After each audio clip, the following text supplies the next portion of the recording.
아무튼 우리가 참 이 금요 철야가 우리에게 제가 말씀드렸습니다만 말하자면 원자력 발전소, 화력 발전소 같이 돼야 돼요.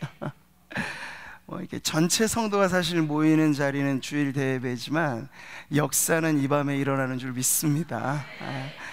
벌써 저는 우리 정책당회 하면서 장로님들하고 내년에 갈 길을 훤하게 다 봤어요. 12월 달부터 내년 12월 달까지 이 로드맵은 다 있어요. 목적도 있고 방향도 있고. 근데 이제 지금부터가 중요하죠. 우리가 얼만큼 기도하느냐에 따라서 일이 되기도 하고 더 잘 되기도 하는 역사가 일어날 줄 믿습니다. 왜요? 운전대는 제가 쥐고 있는 게 아니에요. 담임 목사라고 제가 쥐고 있지 않고 주님이 쥐고 계세요. 그래서 우리가 하나님 앞에 기도로 아뢰고 소원하면요, 안 될 것 같은 일도 됩니다. 근데 반대로 이건 너무 쉬운 일이야, 잘 될 거야. 근데 기도 안 하고 게을리 있게 되면요, 될 것 같은 일도 안 된답니다. 이게 아주 비밀이에요. 그러니까 우리는 모든 은혜의 출처가 바로 기도하는 이 자리에 있다는 것을 알고, 오늘 이 기도에 정말 전우회를 다지면서 금요 철야 때는 만큼은 우리 교회를 위해서 사력을 불태우고, 또 우리 교회는 애국하는 교회인 줄 믿습니다. 우리의 기도로 나라를 살리는 거예요. 그리고 우리만 잘 돼서는 안 되죠. 곁에 있는 교회들이 잘 돼야 돼요. 하나님의 나라는 이 모든 교회들을 통해서 이루어지니까요. 그래서 우리 교회가 구미 교계를 일으켜 세우는 그러한 좀 기도의 1등 공신이 되었으면 얼마나 좋을까요? 그리고 모든 영광은 다 주님이 받으시고 우리의 이름은 사라지고, 그렇게 되기만 하면 주님께서 우리를 통하여 이루시는 일들이 아름답게 성취될 줄 믿습니다. 그래서 내년도에는 여러 가지 많은 것들을 좀 더 분발해서 제가 훈련도 더 앞장서서 좀 하고 성도님들과 더불어서 함께하는 일들이 참 많이 있을 텐데요. 보니까 지난 주일날도 특별 광고가 하나 좀 나간 게 있는데, 광고 신청을 하나 더 하셔서 제가 광고를 드리면, 내년에 사실 제가 성도님들과 이 제자훈련 마친 분들하고는 영성 훈련도 좀 할 거고요. 그리고 내년엔 3월 정도 해서 성지순례도 좀 계획하고 있습니다. 그냥 일반 여행이 아니고 출애굽의 경로를 따라서 약속의 땅까지 가는, 그러니까 우리가 성경을 문자로만 봤는데 입체적으로 살아 움직이는 그 성지를 또 경험한다는 건 성도들의 영혼의 신앙에 큰 도움이 될 수 있는데요. 또 그런 기회가 있을 때 또 형편과 시간과 이런 것들이 허락되시는 성도님은 또 함께 동참하셔서 또 큰 은혜가 함께 나누어지는 시간이 되었으면 좋겠습니다. 자, 오늘 우리 함께 나눌 말씀, 하나님의 이름, 이 10번째 시간입니다. 10번째 시간인데요, 오늘은 좀 깃발에 관한 이야기를 하려고 해요. 깃발. 여러분, 나라마다 국기가 있죠. 국기. 근데 재미난 건 유럽에 있는 국가들은요, 이거 국기를 식별하기가 쉽지가 않아요. 비슷비슷한 게 많거든요. 프랑스 국기가 딱 3색인데 이 3색으로 3등분돼서 이렇게 색깔이 있잖아요. 근데 나라마다 비슷한 게 많아요. 그래서 웃지 못할 일이 하나 벌어진 게 대형 마트에서 이탈리아 정통 피자를 표방해서 딱 신제품을 냈어요. 그럼 이탈리아 국기가 딱 그려져야 되는데 실수로 말이죠, 헝가리 국기가 그려진 거예요. 왜 이런 일이 벌어졌을까 봤더니 이탈리아 국기랑 헝가리 국기가 너무 비슷한 거 있죠. 이탈리아는 이렇게 세로로 세워서 빨강, 흰색, 녹색인데 헝가리 국기는 이렇게 가로로 빨강, 흰색, 녹색이에요. 그리고 또 헝가리 국기하고 불가리아 국기는요 똑같은데 색깔 배경만 틀려요. 이런 게 너무 많아가지고 많은 나라 국기들을 사실 다 구별해내기가 쉽지 않는데, 그래도 국가다움의 어떤 품격을 말할 때 빼놓을 수 없는 게 국기입니다. 그리고 국가, 그 나라에 노래가 있는가. 보면 올림픽이든 국가대항전이 있으면 공식 절차로 뭐를 합니까? 국가가 울려 퍼지면서 국기가 개항되잖아요. 근데 올림픽에 참여했는데 자기 국가가 없어요, 국기가 없어요. 그러면 안 되는 거잖아요. 그러니까 어떤 좀 품이 있는 깃발이 휘날리는 그런 국가인가, 이게 아주 중요한 문제이고요. 근데 국가 간의 문제만이 아닙니다. 아래 어떤 하위 단체로 내려와도 다 그 단체 심볼 마크가 있고, 그 심볼 마크를 새겨놓은 깃발이 국기와 함께 개양돼서 이렇게 펄럭펄럭 거리는 걸 우리가 주변에서 많이 보죠. 자, 이 모든 것이 왜 깃발을 흔들까요? 그게 하나의 구심점이 되기 때문에 그래요. 이 깃발을 흔든다는 것, 깃발을 꽂는다는 것, 이걸 중심으로 모이라, 마음을 하나로 모으자, 바로 그런 것이죠. 그러니까 깃발이라고 하는 것이 하나의 상징인데 또 매우 중요하게 작용을 한단 말이죠. 군대의 경우도 마찬가지예요. 우리나라 뭐 40여 개, 지금은 몇 개인지 모르겠습니다만 이 군단, 그 사단이 있죠. 그 사단마다 고유한 마크가 있어요. 저로 말하자면 11사단, 그리고 1116 야공단, 188대대, 본부중대, 4311 군종 주특기를 가지고 네, 제가 서울 촌놈인데 처음 경남 진영에 배치받아서 때가 되면 당감 이 대민봉사를 주업으로 하는 공병대대라는데, 공병대대 하는 게 뭔지 아시죠? 삽질하는 거예요. 근데 저는 일찍부터 이등병 하나 달고 나서부터도 이 교회에 전담 근무하는 군종병이었기 때문에 제가 신학교 다니던 시절만큼이나 군대 기간에 책을 많이 볼 수 있었어요. 주임 원사님이 야, 너 책 다 갖다가 여기다 두고, 이 목사님이 상주하지 않는 교회였거든요. 그래서 이만한 사무실에 책을 다 택배로 받아다가 거기서 책을 읽으면서 새벽 예배 몇 분 안 나오는 군인 가족이거든요. 한 두세 명 모이는 군인 가족 위해서도 새벽 예배 지키고, 수요일, 주일, 뭐 어린이 예배부터 시작해서 전체를 다 담당하면서 저는 이 군 생활 너무 은혜롭게 감사하게 잘 보냈습니다. 근데 그래도 제 소속은, 제가 군종병이라 하더라도 어디 나가면 이 11군단 마크가 딱 붙어져 있는 소속이 아주 분명한 군인으로 이렇게 제대할 때까지 복무를 했는데요. 근데 군대도 마찬가지로 그렇게 그 사단, 그 군대, 대대 할 것 없이 그들만의 어떤 정체성을 새겨놓는 이 심볼 마크를 가지고 또 그 깃발을 펄럭이게 한다 하면서 이 전후 어떤 군인 정신을 이렇게 가다듬는 것을 보게 되죠. 자, 이렇듯 국가도 그렇고 회사도 그렇고 군대도 그렇고 어디 가나 깃발이 있단 말이야. 근데 오늘 우리는 하나의 특이한 깃발을 보게 됩니다. 이름하여 여호와 니시라고 하는 깃발이에요. 여호와라고 하는 이름은 우리가 이미 배운 것처럼 자존자, 스스로 계신 자, 그 하나님이 말이죠. 니시라고 하는 건 나의 깃발이라는 뜻이에요. 여호와가 나의 깃발이시다. 그러니까 곧 승리자 하나님에 관해서 오늘 하나님의 이름은 우리들에게 알려지는 그런 대목인데요. 자, 우리가 지난 주간에도 여호와 샬롬을 보았죠. 근데 이 이름이 다 어디에 얽힌 사연입니까? 제단에 얽힌 사연이에요. 네, 이 기드온이 말이에요, 하나님이 함께 하셔서 큰 용사에 얼토당토 않은, 현재로서는 자기는 너무나 두려워 초조해 떠는 그런 이 사람에게 큰 용사하면서 사명을 맡겨주시는 그 하나님을 만나고 나자, 그리고 죽지도 않았어요. 두려워하지 말라고 말씀하셨어요. 그리고 안심하면서 제단을 쌓고 그 제단을 이름하여 여호와 샬롬, 평강의 하나님이라고 이름을 지었잖아요. 그러니까 이 성경에서 제법 하나님의 이름이 계시되어지고 그 빛을 발하게 되는 대목이 대부분 어디와 맞닿아 있냐면 하나님과 만남을 통하여 생생하게 살아계신 하나님을 경험한 그 자리에서 이렇게 드러난 이름인 경우가 많다는 거죠. 그런 점에서 우리의 믿음의 조상 아브라함도 그의 별명이 제단의 사람이라고 불릴 만큼 그는 이동의 경로에 따라서 늘 제단을 쌓았어요. 우리 성도님들로 말하자면 이사 가고 사업장 새로 오픈하고 할 때 제일 먼저 뭐래요? 목회자 불러다가 신방 예배, 이사 예배, 개업 예배 이런 것 하는 것이 일종의 제단을 쌓는 거예요. 이 자리에 주님이 함께 하십니다 라고 하는 그 믿음의 고백이 있는 거죠. 그러니까 아브라함이 지금 그렇게 이 가는 곳곳마다 제단을 쌓은 게 이 말씀에 여기 나와 있죠. 같이 한번 읽어볼까요? 여호와께서 아브라함에게 나타나 이르시되 내가 이 땅을 내 자손에게 주리라 하신지라. 자기에게 나타나신 여호와께 그가 그곳에서 제단을 쌓고 거기서 베델 동쪽 산으로 옮겨 장막을 치니 서쪽은 베델이요 동쪽은 아이라. 그가 그곳에서 여호와께 제단을 쌓고 여호와의 이름을 부르더니. 다 다 이 제단 쌓기가 있는 거예요. 그리고 그 제단에서 하나님의 이름을 부른다는 건 아주 생생한 하나님과의 만남이 바로 그 이름 속에, 그 제단 앞에 드려지게 된다는 거죠. 제단에 얽힌 이 사연, 제단이 쌓아지는 곳마다 밝혀지시는 하나님의 이름.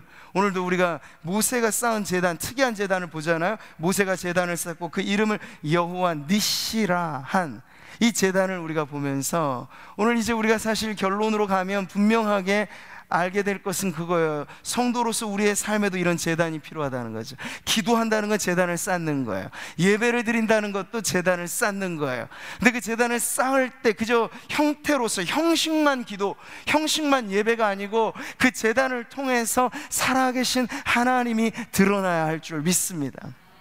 그 제단을 통해서 만나는 하나님의 이름을 부른다라고 하는 것은 종이 속에 갇혀있는 하나님이 아니에요. 문자 속에 갇혀있는 하나님이 아니고, 거룩한 말씀이 육신이 되어 우리 가운데 오신 것처럼 지금도 성령으로 역사하셔서 우리가 그 이름을 부를 때 그 이름에 걸맞은 역사를 나타내시는 하나님을 만나는 은혜가 오늘 이 밤 여러분에게 넘쳐나시길 바랍니다. 그런 기대를 가지고 기도의 자리에 오시길 바랍니다. 기대가 필요해요. 우리는 기대하고 기도하고 기다린다, 이런 찬양도 있거든요. 아주 좋죠. 기대하고 기도하고 기다리는 거, 이게 기도의 삼박자예요. 그러니까 기도하러 나올 때부터도 살아계신 하나님과의 만남에 대한 이 사모하는 기대감을 갖고 나와서 여러분 기도하면요, 반드시 하나님께서는 약속대로 우리에게 큰 복을 내려주실 줄 믿습니다. 자, 여러분, 우리가 전에 배웠던 이름 중에 엘칸나라고 하는 이름, 여러분 복습 기억하시나요? 뜻이 뭐죠? 질투하신. 역시 우리 권사님들이, 앞자리에 주로 계신 권사님들이 아주 총명하세요. 네. 질투하시는 하나님. 네. 혹시나 뒷자리에 계신 권사님들 속상해하지 마시고, 제가 다 사랑하고 다 말씀을 드리는 거예요. 맨 뒤에 계신 권사님들도 축복하고 다 총명하시기를 바랍니다. 맨 앞에서 말씀하셔서 제가 한번 드린 말씀이에요. 질투하시는 하나님, 질투하시기까지 사랑하신단 말이죠. 근데 여러분, 사랑은 뭔가요? 이래도 좋고 저래도 좋고가 아닙니다. 사랑은 불의를 기뻐하지 아니하며. 그래서 질투하시는 하나님은 뭐를 싫어하세요? 우상 숭배를 미워하신다고요. 우상 숭배자들에게 대한 하나님의 선고는 저주예요. 심판이에요. 왜? 하나님의 사랑은 질투하시기까지 독점적인 사랑이기 때문에. 나는 너밖에 없어 라는 게 하나님의 사랑이면 너도 나밖에 없어야 돼, 이게 하나님의 사랑이라고요.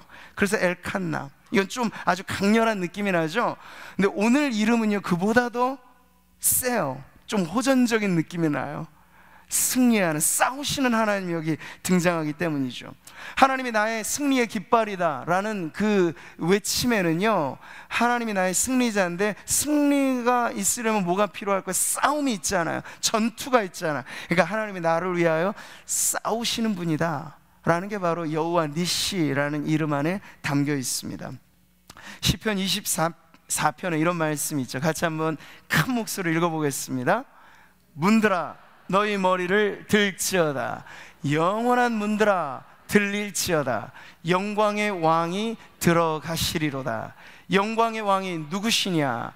강하고 능한 여호와시요 전쟁에 능한 여호와시로다. 할렐루야. 아까 우리 청년들 특송도 그런, 내 앞에 산들아 평지가 될지어다. 근데 그게 우리 이름 가지고는 안 돼요. 근데 되는 게 있어요. 만왕의 왕 되신 여호와의 이름, 여호와 니시의 이름으로 선포하면 그렇게 될 줄 믿습니다.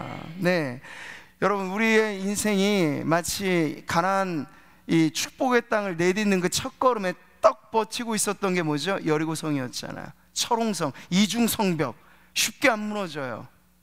그러니까 고함쳐 외쳤다고 무너졌다는 건 그 목소리의 세기 때문이 아니에요. 그러니까 기도할 때 너무 목 놓아 소리 지른다고 하나님 들으시고 속삭인다고 못 들으시고, 그건 아니에요. 이 목소리의 크기로 결판나지 않아요. 더 중요한 건 하나님이 어떻게 역사하시느냐에 대한 그 방식을 보여줄 때 절대 순종. 돌아라 하니까 그냥 도는 거잖아요. 침묵하라 하니까 침묵하는 거잖아. 꾹꾹 눌렀던 걸 마지막 날은 7바퀴 돌고 외쳐라 하니까 외쳤는데, 아니 글쎄 그 이중성벽, 아무리 공성태를 가지고 무너뜨리려고 해도 사실은 꿈쩍하지 않을 것 같은 여리고성이 와르르 무너져 버린 거예요. 하나님께서 돌파하신 거죠. 그랬더니 악의 성이 무너져 버린 거예요. 여기서 우리는 강하고 능한 여호와가 어떤 분이신가를 알게 되는 거죠. 전쟁에 능하시다고 하는 그 분의 권능이 이만저만 아니다라고 하는 걸 여러분 믿으시기 바랍니다. 제가 지난번에도 말씀드렸죠. 남부정 이제 미국에 있을 때 아주 링컨이 지혜로운 대통령이었던 거예요. 하나님 우리 편 돼달라고. 그럴 필요 없다. 우리가 하나님 편에만 선다면 승리는 내 것이니까. 그런 거예요. 하나님 편에 서면 되는 겁니다. 예. 하나님은 자꾸 우리들한테 끌어들이려고 하는데 하나님 거룩한 분이시잖아요. 우리가 불의한 채로 자꾸 하나님 끌어들인다고 안 되는 거죠. 하나님은 의로우신 분인데 우리가 불의하고, 하나님 완전하신 분인데 우리 죄 가운데 있으면서 하나님 계속 이 SOS만 친다고 될 게 아니고, 기도하면서 우리가 하나님 편에 속해야 돼요. 기도하면서 하나님 닮아가야 되는 거예요. 기도하면서 하나님의 말씀을 붙잡아야 되는 거예요. 그러면 하나님께서는 당신의 성품대로 말씀대로 이루어 주십니다. 여러분 오늘 우리가 살아가는 이 세상이 딱 그래요. 여리고성을 눈앞에 대하는 것처럼 닫힌 이 문의 세상을 우리는 지금 대하고 있습니다. 네. 구미경제뿐만 아니라 나라경제 지금 2.0포인트 성장률도 안 돼요. 그러니까 지금 IMF 시대 이후의 성장률이 그만 못할 정도로 지금 최저치거든요. 지금 이 국가 경제 자체가 완전히 근간이 흔들리고, 그러니 수도권에 모든 것이 집중되어져 있는 이 편중 속에 우리 구미도 마찬가지로 타격을 이미 받았고, 이 전체적인 분위기 속에서 지금 어렵거든요. 그러니 구미 안에서 생존의 이 사활을 걸고 기업을 하거나 회사를 운영하고 또 가게를 꾸리고 일을 하는 성도님들이 지금 이만저만 고충이, 정말 죽을 것 같은 아픔이 있는 거예요. 이게 닫힌 문이거든요. 어디 그뿐인가요? 우리 청년들 이렇게, 여긴 저는 기도하는 자리에 청년들이 나왔다는 것만으로 너무 기특하고 얼마나 감사한지 몰라요. 근데 청년 세대는 지금 이미 다포 세대를 선언했잖아요. 취업의 문이 닫혀 있어요. 직장의 문이 닫혀 있어요. 엄청 어려운, 그나마 들어가려면 경쟁률이라고 하는 건 바늘길을 통과해야 될 정도죠. 결혼의 문도 닫히고, 결혼했는데 여러 가지 많은 이 환경의 문제 때문에 난임, 불임, 태의 문도 닫히고, 닫힌 문의 세대를 우리는 보고 있습니다. 이제 수능이 일주일도 남지 않았어요. 다음 주 목요일이잖아요. 그래서 지금 더 추워지는 거예요. 우리나라는 딱 수능철만 되면 추워지거든요. 아이들의 마음을 좀 헤아리라고. 애들이 얼마나 마음이 아파하면서 꼭꼭 얼어가면서 그 오랜 세월 대학이라고 하는 문 하나 들어가려고 힘겹게 여기까지 왔는지, 온 국민이 좀 알라고 날씨가 추워지는 게 아닐까 저는 나름 상상하는데, 입시의 문이 그렇게 닫혀 있어요. 진로의 문이 닫혀 있다고요. 네. 자, 그런데 여러분, 이런 문들이 꼭꼭 걸어 잠겨 있어서 얼음성처럼 아주 단단하게 닫혀 있어서 잘 안 열려요. 알리바바 40인의 도둑에 나오는 이 주문처럼 열려라 참게 하면 열리면 얼마나 좋을까요? 우리의 이름으로 딱 선포하면 뚝뚝 열리면 얼마나 좋을까요? 우리의 실력으로만 열어가면 얼마나 좋을까요? 근데 지금 실력만 가지고도 안 되는 세상을 우리가 보고 있잖아요. 근데 여러분, 이게 현실이고 세상임에는 틀림없습니다. 그런데 믿음은 그것이 끝이라고 말하지 않는 거예요. 믿음은 인간의 절망에서부터 시작하는 거예요. 믿음은 사람들이 안 된다고 하는 일이 하나님이시면 된다고 말하는 것인 줄 믿습니다. 믿음 갖고 살아가는 성도들이라면 그런 뚝심 하나는 있어야죠. 다 안 돼도 이게 세상에 대한 정확한 평가고 정확한 분석이고 앞으로의 전망이라 하더라도 믿음은 그게 다가 아닌 걸 아는 거예요. 바라는 것들의 실상이거든요. 하나님이 우리에게 꿈꾸게 해주신 꿈은 뭐 월드컵 때 나온 구호, 꿈은 반드시 이루어진다. 근데 그 꿈이 안 이루어졌잖아요. 사실 그때가 최고였고 이 월드컵 잘 안 되잖아요. 그러니까 여기서 꿈꾸는 지상의 어떤 꿈도 쉽게는 그 별표처럼 잘 안 이루어져도 요셉처럼 말이죠, 하나님이 갖게 해주신 꿈은요 반드시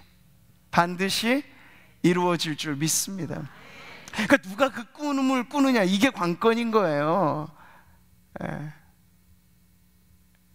이제 12월 달 되면 우리 교회 슬로건을 제가 샥 바꿔서 갈 텐데, 장로님들하고는 이미 제가 살짝 공개를 해드렸습니다만, 기대하시라 개봉박도로 그냥 살짝 비밀로 하고, 어쨌든요 우리 눈앞에 펼쳐진 앞으로의 세계가, 저는 뭐 전망도 늘 봅니다. 경제 소식지도 보고 다 봐요.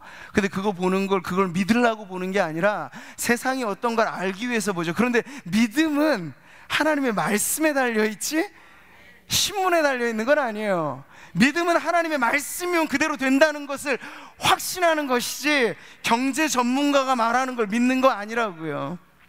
예. 그런 어떤 배포와 그런 어떤 담대함이 우리 구민상무교회에 속한 모든 성도님들에게 있기를 바랍니다. 우리 청년들에게 그런 청년다움의 기상이 넘쳐나기를 축복하고요. 네, 주님의 이름을 여러분 거기에 대입해 보세요. 그래도 안 열릴까요? 주님이 아주 명백하게 보여주셨잖아요. 문들아 들릴지어다. 근데 그 문은 어떤 문이냐면 영원한 문들이라고 말하잖아요. 이건 꿈쩍도 안 하는 문이에요. 죽음의 문, 사망의 문을 누가 열 수 있겠어요? 근데 예수님이 들어가서 사망의 사망 선고를 내리고 부활로 그 문을 열어내셨잖아요. 바로 이런 거죠. 죽음의 문이 열렸는데 이 땅을 살아가면서 죽을 것 같은 고통의 문인들, 여러분 주님의 이름이 선포되면 열려지지 않을 문은 없는 줄 믿습니다. 여호와여, 위대하심과 권능과 영광과 승리와 위엄이 다 주께 속하였사오니. 같이 읽어볼까요? 천지에 있는 것이 다 주의 것이로소이다. 여호와여, 주권도 주께 속하였사오니 주는 높으사 만물의 머리이심이니이다. 아멘. 천지에 널린 이 모든 것이 다 우리 주님의 것인 줄 믿습니다. 이 돈이란 게 사람 것 같잖아요. 근데 사실은 그것도 사람 게 아니에요.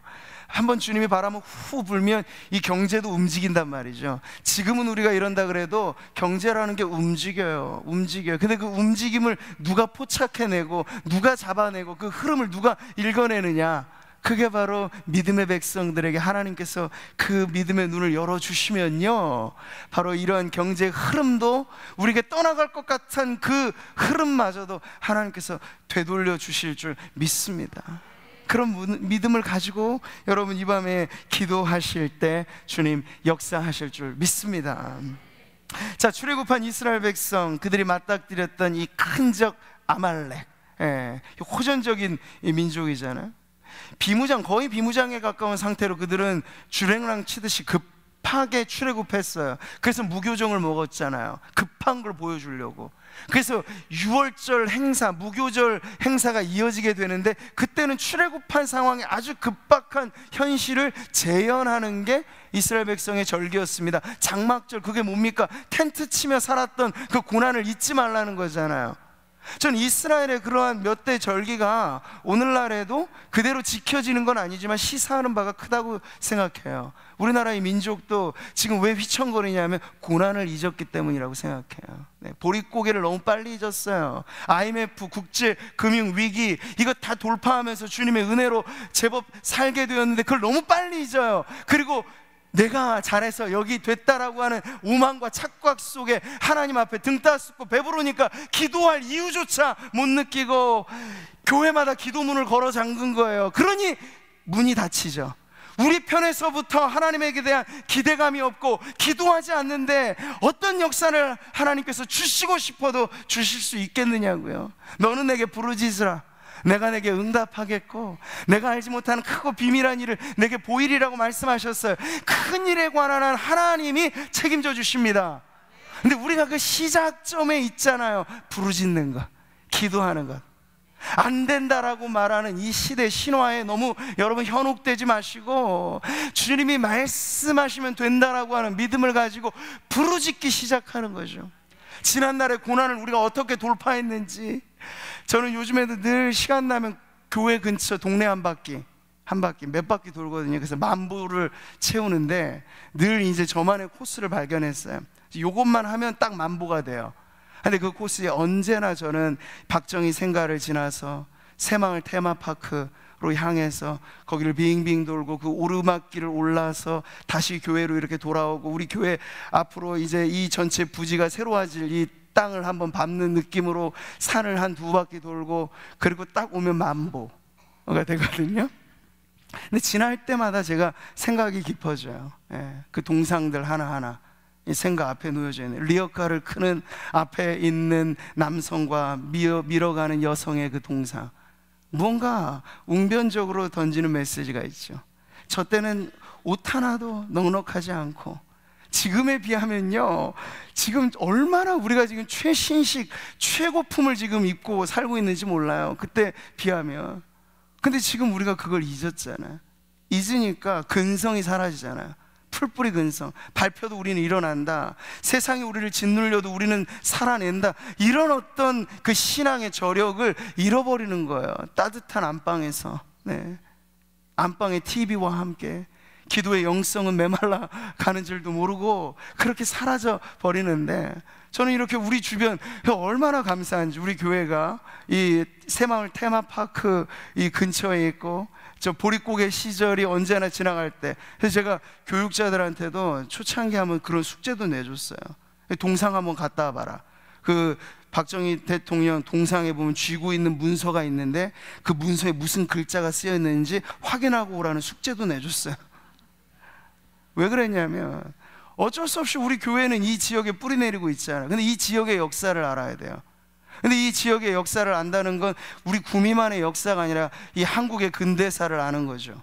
그랬을 때 우리가 거쳐왔던 그 길이 정말 악착같이, 새마을 운동이라고 하는 게 얼마나, 이름은 사실은 거창하지만 그 시대에 흙포 나르고 이 신장로 하나 제대로 닦여지지 않는 논두렁 밭이랑 이런 것이 가득했던 이 구석구석 마을을 바꿔가는 그 일이 얼마나 사실은 힘겨웠던 일인지 몰라요. 근데 우리가 가까이 그걸 두고도 청년들도 잘 안 볼 거야 아마. 거기 새마을 테마파크 들어가서 관람 한번 해보면 우리가 정신이 바짝 들어요. 아, 우리가 정말 이렇게 여기까지 왔구나. 고난을 잊지 말자. 이스라엘 백성이 늘 때마다 장막절을 지켰던 그 정신, 고난을 잊지 말자라고 하면 오늘의 현 주소가 분명해지죠. 아, 지금 우리는 그래도 그래도 괜찮아, 그래도 감사할 게 많아 라고 하는 현재에 대한 감사가 지난날의 고난을 기억해내면 나온다는 거예요. 그러한 의식을 갖고 이렇게 살아내게 할 때 정말 중요한 것은 하나님께서 과거에 역사하셨을 뿐만 아니라 그 하나님이 오늘도 일하신다라는 사실이죠. 자, 이스라엘 백성은 그렇게 급하게 출애굽했고 쫓아오는 애굽 군대가 홍해 바다에 수장된 것을 봤어요. 그래서 군대라고 하면 치가 떨려요. 근데 얼마 지나지 않아 광야 한복판에서 아말렉이라고 하는 호전적인 족속을 만난 거죠. 싸울 때 사실 전세가 불리한 것 정도가 아니라 싸움이 안 되는 대상이에요. 자, 여기서 이스라엘 백성의 지도자 모세가 이제 그의 리더십을 발휘하는 대목이 나옵니다. 특이한 병법을 구사하죠. 이름하여 기도병법을 구사하는 거예요. 여러분, 그래서 전쟁이 일어나면 지휘 통제실이 중요하거든요. CP라고 하는 그 통제실이 중요한데, 이건 적들에게 노출되면 안 되는 자리죠. 그런데 희한하게도 모세는 산 꼭대기에, 말하자면 지휘 통제실을 설치합니다. 왜냐하면 지도자인 모세가 거기에 올라가거든요. 아론과 훌이라고 하는 이 동반된 지도자들을 다 데리고 모든 사람의 눈앞에 환히 들여다보이는 산 꼭대기에 지휘 통제실을 설치한단 말이에요. 이것 자체가 무방비한 거죠. 무방비 상태로 올라갔으니까 뭔가 모세가 생각하는 바가 있는 거죠. 아, 이 싸움은 우리가 해서는 안 될 싸움이다 하는 걸 대번에 알았던 거야. 우리 잔꾀를 가지고 우리의 재간을 발휘해서 우리의 힘을 규합해서 이겨낼 대상이 아닌 거예요, 아말렉이라고 하는 족속은. 그래서 모세가 일찌감치 그것을 깨닫고 산꼭대기에 올라가서 손을 높이 들죠. 그 높이 들린 모세의 손은 기도의 손. 그 기도의 손은 뭘 말할까요? 하나님, 이 짐은 내가 질 수 없는 짐입니다. 그러니 주님 앞에 올려드립니다. 높이 든 모세의 손은 그 아말렉이라고 하는 족속이 하나님, 우리의 대적이나 하나님 제 힘만 가지고는 어렵고 우리가 감당할 수 없사오니 주님께 올려드립니다. 내 모든 문제, 내 모든 걱정, 내 모든 어려움 주님께 올려드립니다. 간혹 기도하시다가 여러분 두 손을 들고 한번 기도해 보세요. 벌 서는 게 아닙니다. 하나님 잘못했어요 하고 벌 서는 의미가 아니라 올려드리는 거예요. 하나님의 주권을 인정하면서. 여러분 두 손을 높이 든다는 건 무방비죠. 무방비야. 누가 옆에서 치고 하면은 어쩔 수 없이 당하는 것밖에 없어요. 근데 하나님만을 절대 신뢰한다는 표현인 거예요. 움켜쥐는 것이 아니라 손을 뻗어서 주님 도와주세요. 이 문제는 주님이 꼭 해결해 주셔야 됩니다. 제가 어떤 권사님 이야기를 들어보니까 은혜 받고 하나님께서 특이한 은혜를 주셨는데 손을 번쩍 들고 기도하는데 손이 아프질 않다는 거예요. 막 1시간씩 손을 들고 하는데도 그 손 들고 기도하는 그 자리에 하나님께서 은혜를 주시니까 그게 너무나 하나님 앞에 감사하는 기도의 시간이 되었다, 그렇게 고백도 하시는데, 오늘 한번 말씀 마치고 여러분 기도하실 때 개인적으로 꼭꼭 담아왔던 내 힘으로 안 되는 문제, 내 힘으로 안 열리는 인생의 문들, 그것을 하나님 앞에 모세처럼 올려드리세요. 근데 여러분 이 싸움에서 보니까 아주 희한한 게, 모세가 손을 드니까 그 산 아래 평지에서의 전쟁터의 양상이 바뀌어지는 거예요.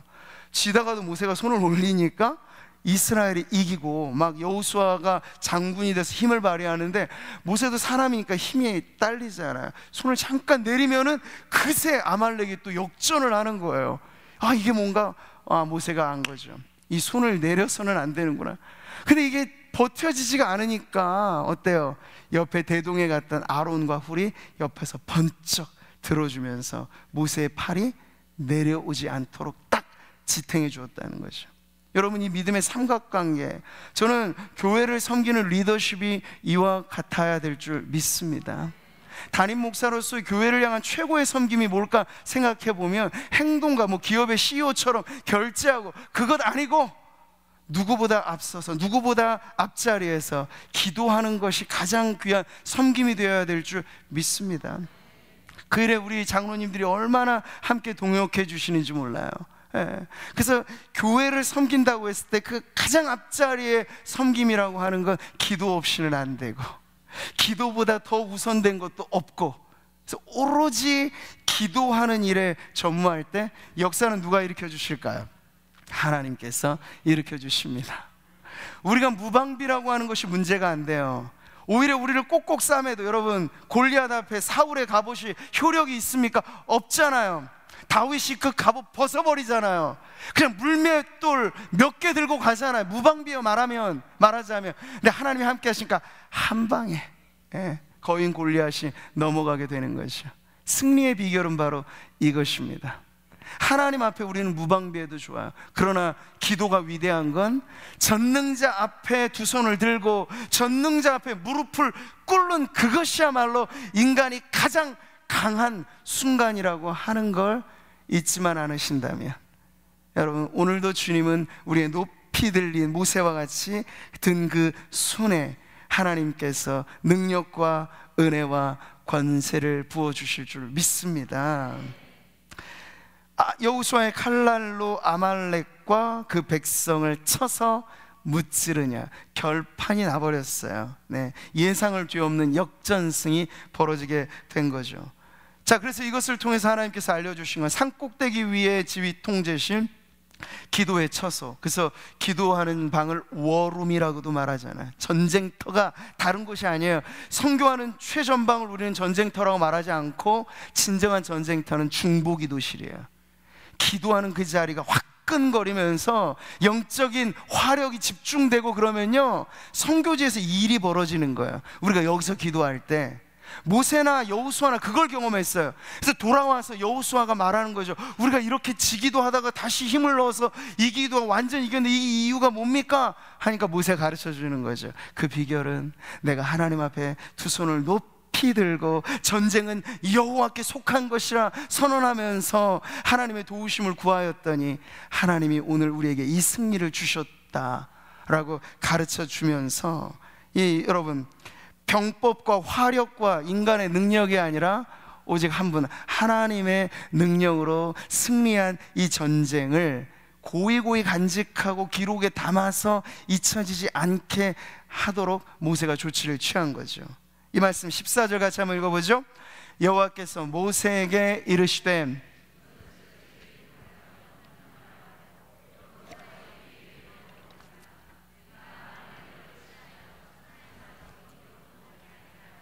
자, 왜 이런 조치를 취했냐면 이게 기념비적인 전투이기 때문에 그래요. 이스라엘의 역사책을 보면 그들의 전술로 이겼던 싸움도 없진 않아요. 그런데 왜 이렇게 특이하게 기념비적인 제단도 쌓고 기록하고 다음 세대 이 주자였던 여호수아에게 이 기록물을 외우라고까지 했을까? 이게 전무후무한 사건이기 때문에. 네.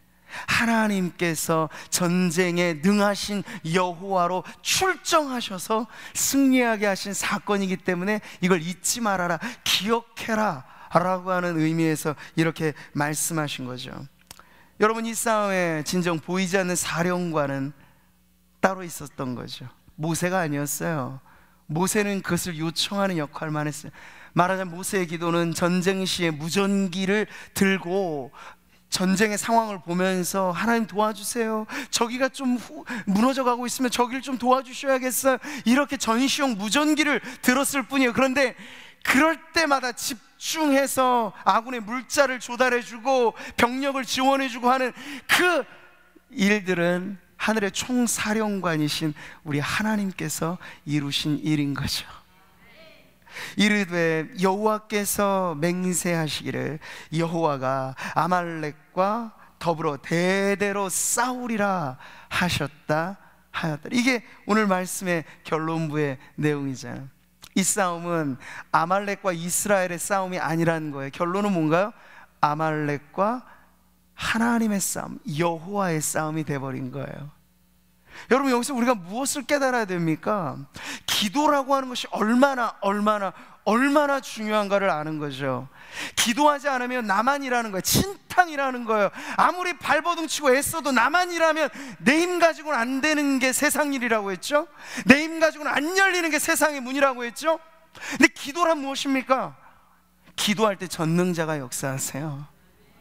우리가 기도하면 얘야 너는 잠시 여기 피해 있거라 하면서 하나님이 전면에 나서신다고요.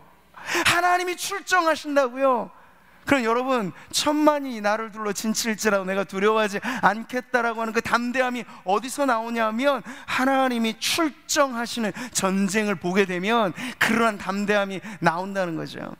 소년 다윗이 거인 골리앗 앞에 돌격하면서 외쳤던 겁니다. 나는 창과 칼로가 아니라 만군의 여호와의 이름으로 내게 가노라.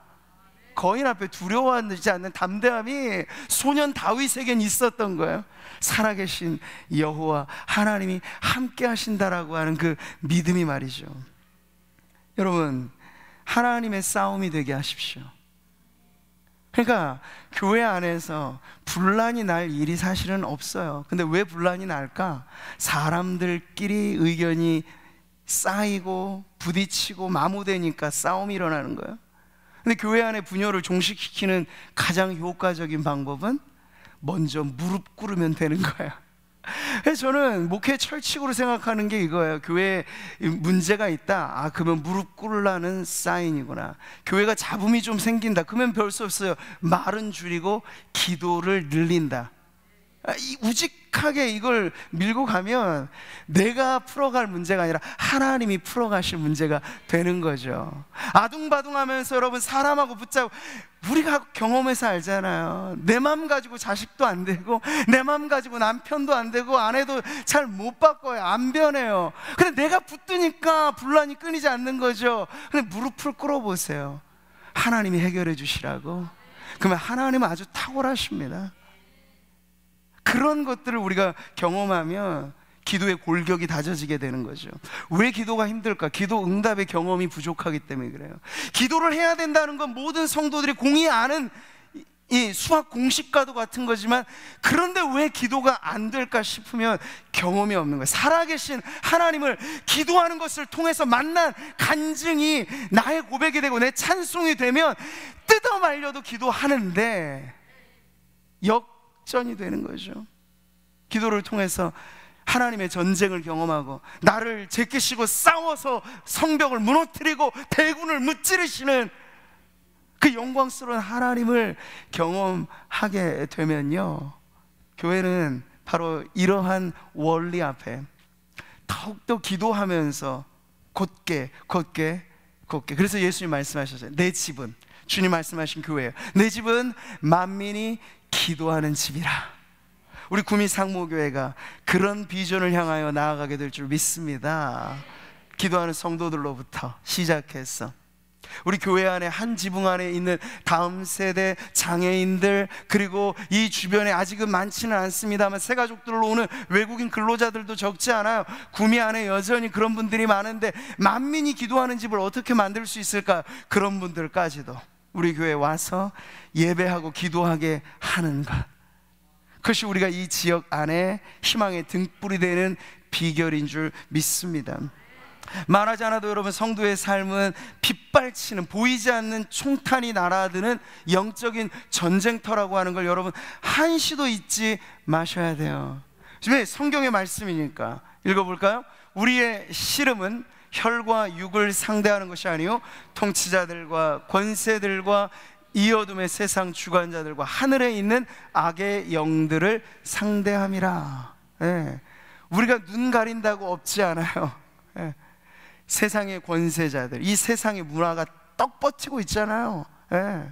뭐 동성애 문제, 이게 그냥 단순히 법의 문제가 아니라 세상의 이 왕노릇하는 마귀의 권세가 이 법적인 부분에서, 문화적인 부분에서 사방으로 지금 공격해 오는 거예요. 사방의 바람이, 회오리 바람이 지금 불고 있는 형국이라는 거죠. 그런데 어떻게 기도하지 않고 이 시대적인 문제를 우리가 돌파할 수 있겠느냐고요. 세상 권세와의 싸움인데 정치권에서 모든 면에서 보이지 않는 악의 세력들이 역사할 때 사람은 중립적인 거거든요. 하나님의 성령의 인도함을 받거나 아니면 악한 영의 이끌음을 받거나 그 둘 중 하나라고 하는 것이 지금 오늘 말씀이 보여주는 영적 대결의 구도란 말이죠. 근데 그런 것 속에서 우리가 헤쳐나가 이 전쟁을 승리로 이끄는 비결은 하나님의 전신갑주로 무장된 군사로 살아가는 것입니다. 네, 근신하라, 깨어라, 너희 대적 마귀가 우는 사자같이 두루 다니며 삼킬 자를 찾나니. 가끔 여러분 보면 동물의 왕국들 보면 알잖아요. 그 밀림의 이 포식자 최상위 그룹에 있는 이 사자는요 느긋해요. 절대 뭐 하이에나 얘네들 급이 아니니까 발발거리고 잘 안 다녀요. 딱 누워서 노려보죠. 무리에서 이탈되는 게 누군가, 약하고 내가 한 번 물어도 효율적으로 먹이를 낚아챌 게 뭔가 아주 예리하게 판단한다는 거야. 그렇게 두루 보는 그 시선이 오늘 이 말씀에 나오죠. 마귀가 우리의 대적이에요. 지피지기면 백전 불태라고 했는데 마귀가 어떤 방식으로 우리에게 공격해 오는지를 모르면 모르고 당하는 거죠. 근데 그걸 알아야 된다는 건데, 알 때 성경의 말씀은 사나운 맹수처럼 이 굶주린 포식자처럼 마귀가 지금 공격을 대기 중에 있다는 것, 아주 대기 발령 나면 바로 움직일 것처럼 말이죠. 스탠바이 하고 있다는 것. 무엇을? 성도로 하여금 타락하게 하는 것, 그리고 교회로 하여금 부패하고 분열하게 하는 것. 이게 포식자인 마귀의 최우선 과제입니다. 조그만 틈이라도 나면 그럼 그 틈을 가지고 들어오는 게 마귀의 전술과 전략의 핵심이에요. 근데 빈틈이 너무나 많으면 어떻게 해요? 빈틈이 너무나 많으면 모르고 당하는 거죠. 그러니 성경이 오늘 에베소서를 통해서도 우리들에게 거듭 강조해 주고 있는 것, 하나님의 전신갑주로 무장되고 깨우고 근신하며 기도로 하나님 앞에 나아갈 것에 대해서 강조하고 있는 것이잖아요. 마귀의 간궤를 능히 대적하기 위하여 하나님의 전신갑주를 입으라고 되어 있어요. 머리는 구원의 투구를 쓰고, 가슴은 의의 흉배를 붙이고, 허리는 진리의 띠를 띠고, 발은 평안의 복음에 예비한 것으로 신을 신고, 믿음의 방패를 들고, 성령의 검을 들고, 네, 그렇게 전신갑주로 무장되어서 하나님 앞에 이 접전 날에 싸워 승리하라고 성경이 우리들에게 명하고 있는 것이죠. 전쟁 중에 평화는 단 하나예요. 승리를 해야 누리게 되는 것이 평화입니다. 지금 우리나라만 해도 종전이 아니잖아요. 휴전입니다. 휴전선을 사이로 북한은 지금도 도발하고 있잖아요. 미사일을 쏴댑니다. 비핵화에 대해서 절대 순순히 카드를 내놓지 않고 있잖아요. 안보와 국방이 우리들에게 여전히 중요한 기도의 제목이 때를 살고 있어요. 근데 그것보다도 더 현실적인 건 뭐냐면 성도로서 우리는 휴전선도 없다는 거예요. 삶의 영역의 구분이 없어요. 집이면 집, 교회조차도 공간의 구분은 없습니다. 깨어있지 않으면 마귀는 덥석 물어갈 기회만 포착하고 있다는 거죠. 그러니 여러분, 성도로서 우리가 기도에 깨어있다라고 하는 것은 사활이 달린 문제라는 걸 알게 되는 거죠. 여러분, 찬송가 중에 우리들의 싸울 것은 이라는 찬송이 있어요. 이 찬송가 가사가 좋죠. 우리들이 입은 갑옷 쇠가 아니요, 우리들이 가진 검은 강철 아니요. 뭘까요? 우리들이 가진 것? 하나님께 받아 가진 평화의 복음, 거룩하신 말씀이로다. 한 마음으로 힘써 나가세, 한 마음으로 힘써 싸우세. 악한 마귀 군사들과 힘써 싸워서 승전고를 이기.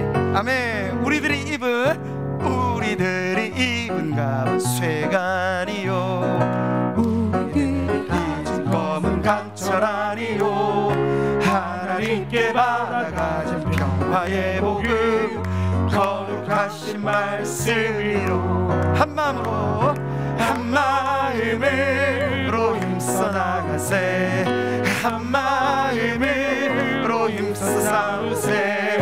악한 마귀 군사들과 힘써 싸워서 승전고를. 자, 3절. 악한 마귀 제아무리 강할지라도 우리들의 대장 예수 앞서 가시니 주저 말고 용감하게 힘써 싸우세. 최후 승리 얻을 때까지 한 마음으로 힘써 나가세, 한 마음으로 힘써 싸우세. 악한 마귀 군사들과 힘써 싸워서 승전고를 누리. 한 마음으로 힘써 나가세, 한 마음으로 힘써 싸우세. 악한 마귀 군사들과 힘써 싸워서 승전고를 누리. 승리는 내 것일세, 승리는 내 것일세, 승리는 내 것일세. 구세주의 보혈로서 승리는. 여러분 아멘이신가요? 승리는 내 것일세. 할렐루야. 승리는 내 것일세.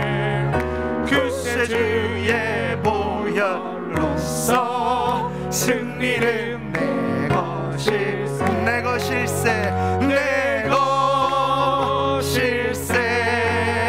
승리 말을 구세주의 보혈로서 항상 이기네. 아멘. 할렐루야. 우리 찬송이 부른 김에 바로 말씀 마무리하고 찬송하면서 기도했으면 좋겠는데요. 오늘 분명의 메시지는 여호와 니시, 이 이름을 우리에게 가르쳐 주신 건 이 싸움은 네가 해야 될 싸움이 아니란 걸 가르쳐 주시는 거예요. 질병과의 싸움, 혹은 경제 문제와의 싸움, 여러 가지 많은 싸움들이 있잖아요. 가장 위대한 두 손을 여러분 번쩍 들어보세요. 모세처럼 하나님, 이것은 제가 감당할 문제가 아닙니다. 주님께 올려드립니다. 주님이 가져가 주소서. 주님이 해결해 주소서. 그러면 하나님이 여호와 니시의 깃발을 꽂아 주실 줄 믿습니다. 우리의 인생에 하나님의 깃발이 흔들려질 때, 여러분, 여러분의 간증이 절망 가득한 이 세상을 살아가는 이들에게 살아계신 하나님의 생생한 임재를 드러내는 그러한 전리품 가득한 승리의 기록이 될 줄 믿습니다. 그렇게 여러분 나아가세요. 이 싸움을 하나님의 싸움이 되게 하세요. 비결이 무엇이라고요? 기도입니다. 기도. 높이 들린, 세상이 보면 어이없게 볼지 몰라요. 저 왜 무방비하고 이리 뛰고 저리 뛰어도 안 될 판에 왜 저러고 있나. 근데 우리에겐 이게 답이에요. 하나님이 힘써 주시면 무력한 우리가 감당할 수 없는 일들이 되는 것이고요, 하나님이 역사하시면 안 될 만한 문제들도 다 되게 하시는 그 은혜의 보고가 바로 오늘도 우리의 기도에 높이 들린 이 손, 그 손에 달려있는 줄 믿습니다.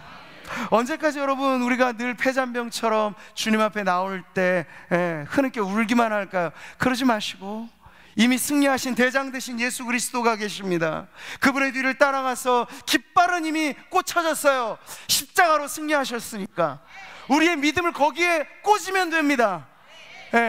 내 연약한 내 것을 바라보면 답이 없지만 사망마저도 승리로 바꾸어 놓으신 예수 그리스도의 그 십자가의 깃발을 여러분이 가슴에 꽂고 승리는 내 것일세, 그렇게 여러분 믿음으로 선포하면서 닫혀진 문들에 대하여 내 이름이 아니에요, 그러나 나사렛 예수의 이름으로 한번 선포해 보십시오. 열릴지어다.